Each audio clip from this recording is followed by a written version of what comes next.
Assalamualaikum warahmatullahi wabarakatuh. Selamat pagi anak-anak. Perkenalkan, nama Ibu Saidatul Roisah. Ibu merupakan mahasiswa PLP dari IAIN Syekh Nurjati Cirebon. Nah, pada hari ini kita akan mempelajari tentang klasifikasi makhluk hidup. Klasifikasi makhluk hidup adalah pengelompokan makhluk hidup yang bertujuan agar mudah mempelajari dan mengenali makhluk hidup. Selanjutnya ada dasar-dasar klasifikasi. Nah, dasar-dasar klasifikasi ini dibagi menjadi 4 sistem. Yang pertama ada klasifikasi sistem alamiah. Klasifikasi sistem alamiah merupakan klasifikasi untuk membentuk takson-takson yang bersifat alami atau sesuai kehendak alam.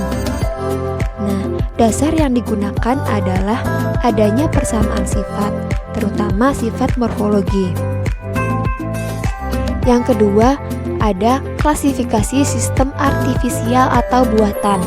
Nah, sistem artifisial adalah klasifikasi untuk tujuan praktis, misalnya berdasarkan kegunaannya. Berdasarkan kegunaannya, tumbuhan dikelompokkan menjadi tanaman obat, tanaman hias, tanaman pokok, dan yang lain-lainnya. Yang ketiga ada klasifikasi sistem filogenetik. Nah, pada sistem filogenetik, klasifikasi didasarkan pada jauh dekatnya hubungan kekerabatan antar organisme atau kelompok organisme dengan melihat kesamaan ciri morfologi, struktur anatomi, fisiologi, dan etologi atau perilaku. Dan yang terakhir adalah klasifikasi sistem modern. Klasifikasi sistem modern dibuat berdasarkan hubungan kekerabatan organisme atau filogenetik, ciri-ciri gen atau kromosom, serta ciri-ciri biokimia. Selanjutnya ada tingkatan takson dalam klasifikasi. Tingkatan takson adalah tingkatan unit atau kelompok makhluk hidup yang disusun mulai dari tingkat tertinggi hingga tingkat terendah. Berikut merupakan bagan dari tingkatan takson. Pada bagan tersebut, semakin tinggi tingkatan takson, maka akan makin banyak anggota takson.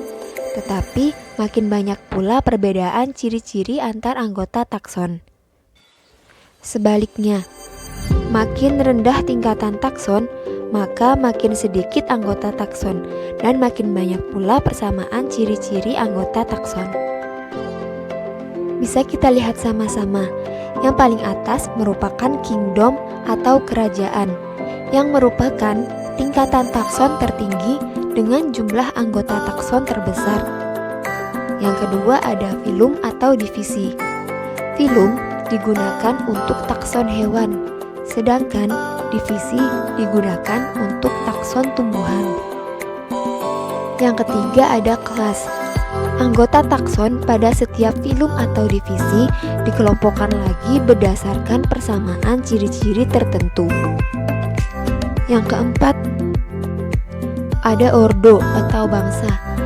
Anggota takson pada setiap kelas dikelompokkan lagi menjadi beberapa ordo berdasarkan persamaan ciri-ciri yang lebih khusus.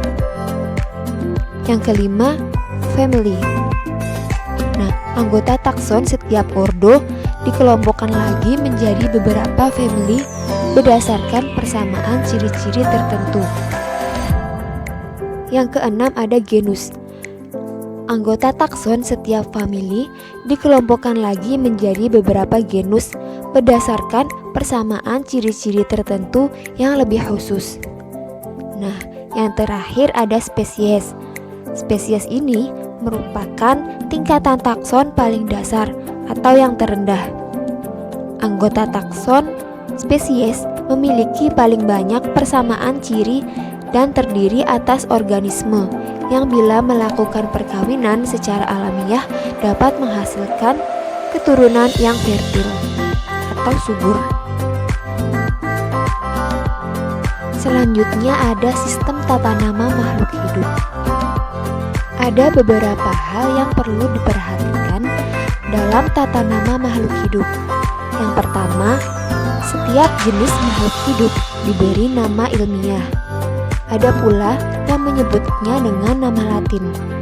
Penyebutan nama Latin sebenarnya kurang tepat, karena sebagian besar nama yang diberikan bukan istilah asli dalam bahasa Latin, melainkan nama yang diberikan oleh orang yang pertama kali memberikan deskripsi, lalu dilatinkan.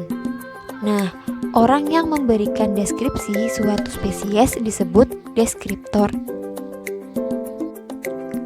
Kemudian, pemberian nama ilmiah pada setiap makhluk hidup bertujuan agar spesies mudah dikenali dan menghindari kesalahpahaman. Nah, nama ilmiah ini berlaku secara universal, tidak seperti nama lokal di mana spesies akan disebut berbeda di daerah yang berbeda. Contohnya, di Jawa Tengah, pisang disebut gedang, sedangkan di Jawa Barat atau bahasa Sunda, gedang artinya pepaya. Dan selanjutnya, sistem pemberian nama ilmiah untuk setiap jenis spesies dengan menggunakan sistem tata nama ganda yang disebut dengan binomial nomenklatur. Terdapat beberapa kaidah dalam sistem tata nama binomial nomenklatur. Di antaranya yang pertama, menggunakan bahasa Latin atau bahasa lain yang dilatinkan. Yang kedua, terdiri atas dua kata, di mana kata pertama merupakan nama genus, sedangkan kata kedua merupakan nama spesies yang spesifik. Yang ketiga, huruf pertama pada kata pertama ditulis dengan huruf besar atau huruf kapital. Selanjutnya, huruf yang ditulis selanjutnya itu merupakan huruf yang ditulis dengan huruf kecil. Yang keempat, nama genus dan nama spesies dicetak miring atau digarisbawahi secara terpisah. Kemudian, yang terakhir, nama atau singkatan nama deskriptor dapat dituliskan di bagian belakang nama spesies dengan menggunakan huruf tegak tanpa garis bawah. Berikut merupakan contoh penulisan nama ilmiah pada kacang kedelai yang bernama Glycine Max Mer. Nah, pada Glycine Max ditulis dengan italik atau dengan cetak miring, sedangkan Mer ditulis dengan huruf tegak. Kata glisin merupakan kata pertama dan huruf pertama ditulis dengan huruf kapital, sedangkan Max kata kedua tidak menggunakan huruf kapital, artinya huruf kecil. Dan sedangkan Mer merupakan nama deskriptor yang bernama lengkap Merrill. Nah, penulisan ini juga bisa dengan menggunakan garis bawah dengan penulisan terpisah. Dapat dilihat pada tabel tingkat takson tersebut. Pada divisi atau filum, pada tumbuhan diakhiri dengan kata pita, sedangkan hewan tidak ada ketentuan. Kemudian pada kelas, tumbuhan diakhiri dengan kata opsida, sedangkan hewan tidak ada ketentuan. Kemudian ordo, pada tumbuhan diakhiri dengan kata ales, sedangkan hewan tidak ada ketentuan. Dan yang terakhir ada family. Family pada tumbuhan berakhiran Aciae, sedangkan pada hewan berakhiran Idae. Berikut merupakan contoh nama ilmiah pada hewan kucing. Kucing memiliki kingdom Animalia, filum Chordata, kelas Mamalia, ordo Carnivora, family Felidae, subfamily Felinae, genus Felis, dan spesies Felis catus. Nah, pada family kucing ini menggunakan akhiran ide dan sesuai dengan ketentuan yang sudah kita bahas. Selanjutnya ada identifikasi makhluk hidup. Ada beberapa hal yang diperlukan dalam melakukan identifikasi. Yang pertama, pengetahuan tentang klasifikasi makhluk hidup. Yang kedua, buku referensi atau sumber referensi lainnya. Yang ketiga, pedoman atau kunci determinasi. Yang keempat, gambar organisme yang sudah diketahui dan telah memiliki nama. Dan yang terakhir, spesies acuan yang berupa organisme yang diawetkan. Selanjutnya ada kunci determinasi. Kunci determinasi merupakan petunjuk praktis untuk mengidentifikasi dan mengklasifikasikan suatu organisme ke dalam suatu tingkatan takson tertentu. Setiap langkah dalam kunci determinasi disusun berdasarkan ciri-ciri organisme yang merupakan bentuk alternatif atau berlawanan, sehingga disebut kunci dikotom.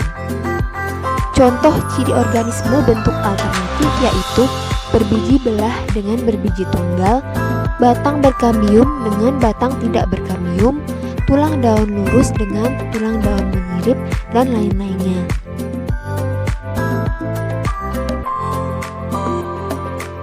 Hal-hal yang diperlukan dalam pembuatan kunci determinasi.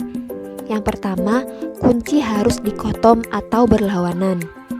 Yang kedua, ciri yang dimasukkan mudah diamati. Yang ketiga, hindari pemakaian kisaran yang tumpang tindih atau hal-hal yang bersifat relatif atau kuplet. Yang keempat, setiap kuplet diberi nomor. Dan yang kelima, menggunakan kalimat yang sesingkat mungkin. Berikut merupakan contoh dari kunci determinasi. Ciri-ciri yang tertera dalam tabel tersebut termasuk ciri-ciri yang mudah diamati. Pernyataan pada setiap kuplet juga diberi nomor. Misalkan, pada kuplet pertama diberi nomor 1A dan 1B. Kalimat kunci juga sudah dibuat singkat dan sudah berlawanan. Misalkan, kuplet pertama 1A. Hewan tidak memiliki ruas tulang belakang, sedangkan 1B, hewan memiliki ruas tulang belakang. Itulah yang disebut kunci dikotomi. Nah, nomor pada setiap akhir pernyataan atau kata di akhir setiap pernyataan kuplet merupakan petunjuk. Nah, untuk lebih mudahnya, Ibu akan memberikan contoh. Misalnya, kita akan mengidentifikasi hewan udang menggunakan kunci determinasi yang sudah tersedia tersebut.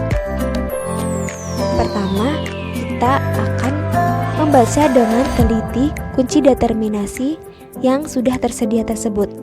Kita mulai dari kuplet pertama. Kita cocokkan pada kunci determinasi dengan kunci determinasi udang yang akan kita identifikasi. Pada kuplet pertama, 1A, hewan tidak memiliki ruas tulang belakang. Apakah udang memiliki ciri-ciri tersebut? Ya, berarti 1A kita terima dan 1B kita tolak. Kuplet 1A di akhir pernyataan menunjukkan nomor 2. Itu tandanya kita harus beralih ke pernyataan kuplet nomor 2. 2A, tubuh lunak, kaki tidak berbuku-buku. Apakah udang memiliki ciri-ciri tersebut? Jawabannya tidak. Artinya nomor 2A kita tolak, sedangkan 2B kita terima. Nah, kuplet 2B di akhir pernyataan menunjukkan nomor 4. Itu tandanya kita harus beralih ke pernyataan kuplet nomor 4. Pada nomor 4A, bersayap. Apakah udang merupakan hewan bersayap? Jawabannya adalah tidak. Berarti nomor 4A kita tolak. Sedangkan 4B, hewan tidak bersayap, merupakan ciri-ciri dari hewan udang, yang artinya 4B akan kita terima. Jadi jawabannya, kunci determinasi dari udang adalah 1A, 2B, 4B, dan udang merupakan hewan krustase. Sekian pembelajaran hari ini. Terima kasih atas perhatiannya. Wassalamualaikum warahmatullahi wabarakatuh.